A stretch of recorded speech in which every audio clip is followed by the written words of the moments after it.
Nicholas Carella and Michelle Ouellet. How does it feel to have your feature film Afterparty at the Canadian Film Festival? We are very excited. Nick and myself, as well as our DP who flew in, Kevin Rigney and Graham Coffey in the lead, we're all from Toronto. So for us to be able to, we're based in BC now, but for us to be able to share this film with our friends and family is really a dream come true. We're very excited. Great. Yeah, and actually, especially since we did our world premiere at Whistler, but we actually had earmarked this festival in particular to be where we kind of shared it with our families. Like it's Byrne and Warren have done such a good job in really building this festival to really focus on the films themselves, and that's really important to us. That everybody who's who's in the festival is actually like a new voice in Canada. So it's really cool.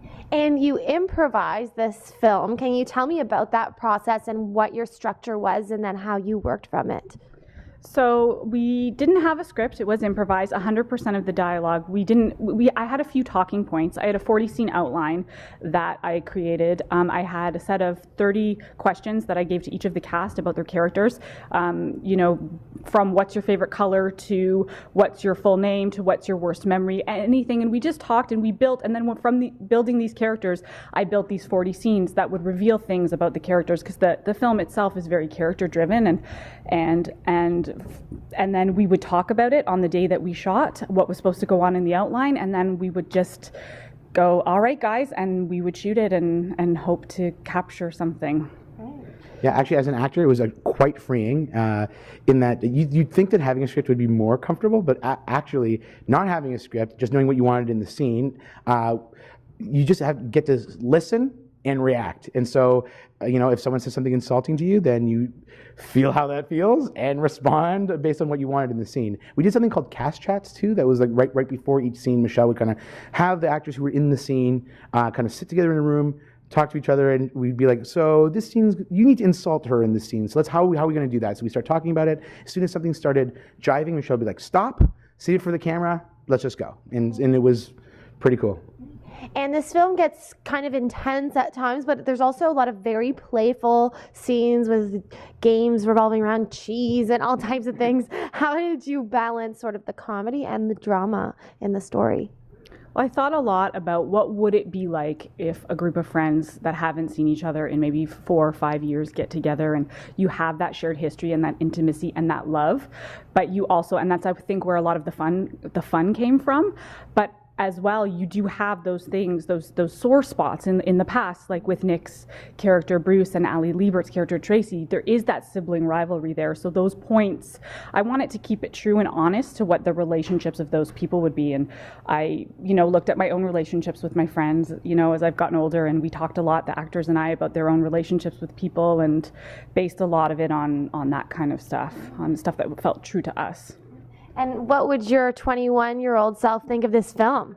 Well, I feel like I was wise beyond my years, so I think it would really be a fan of the film. But no, but truthfully, it's interesting that you say that, because we never anticipated the film to kind of skew older, but it does. People I think who have been through. It sounds like a cliche, but turning 30 is one of those weird stages where you feel like, well, this might be halfway, and you never really think that. Like twice 28 is only 56, right? But twice 30 is suddenly 60. So that's bizarre. 60's young. Yeah, 60's young, but it's still, but it's one of those mental blocks. But so I think my 21-year-old self would probably be like, honestly, by the time I'm 30, I'll be a millionaire, so I wouldn't have any of these problems. That's what he would have said, and he's wrong. So. And what was it like for you playing sort of a jerky character in the film? And as a director, was this what your married life was like? Is he usually a jerk like this? No, he's usually great. But I really saw Bruce as a good guy. I don't care. It's still, even to this moment, it's like I actually. I think one of the things that Erica's character Sephora says, that everyone is a a-hole. Everyone thinks you're an a-hole, but they all love you. Is that kind of line? I think that's where he comes from. Is that he's just him, right? And the things that still Bruce's character always comes from a place of love, and I actually think he's right. The whole time I watched the movie, I was like, well, that is actually kind of my life perspective too. So if you think he's a jerk, I guess I'm a jerk too. But in terms of being married, like. I'm happily married, so I'm not leaving anytime soon. Yeah. And it was, I think with Bruce, where people can relate to him, and he is funny, he is that guy. I know I have friends like that. I have people like that in my life. Like that. But it's the idea of that he was starting his life again. He was in his mid-30s and was just like, you know what, this isn't what I want. I'm going to do something new, and had the courage to do that, even though it didn't seem like the admirable thing to do. But he was living for himself. So he certainly is one of the characters that brings some of the themes forward in the film. And where's the best place for us to find out more information on each of you and on the film, as well as your series True Heroines, which was nominated for a Canadian Screen Award, online?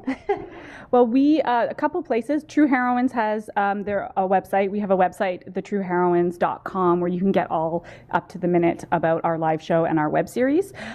We have a company called Sociable Films, myself, Nicholas, and Ali Liebert and Laura Robertson, and we're www.sociablefilms.com, and that's everything that we're up to, including updates about Afterparty and future projects. Okay.